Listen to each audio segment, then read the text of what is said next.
नहीं, अभी तक शादी नहीं किया है।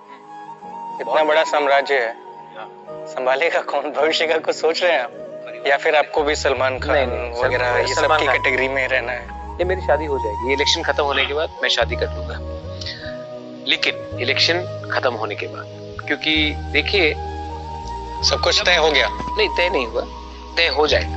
गर्लफ्रेंड है? गर्लफ्रेंड क्यों नहीं होगा? हाँ, मैं तो छुपाने वाला इंसान नहीं हूँ। इस उम्र में कोई गर्लफ्रेंड रखता है भाई? 22 साल की उम्र में कोई गर्लफ्रेंड रखता है? इस साल में तो लाइफ पार्टनर होना चाहिए।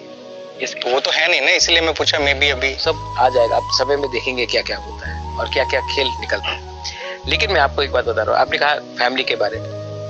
देखिए, मैंने अपने सब एक अफवाह चल रही थी कि मैं अपनी बहन को राजनीति में लेके आना टिकट दूंगा, मैंने नहीं दिया।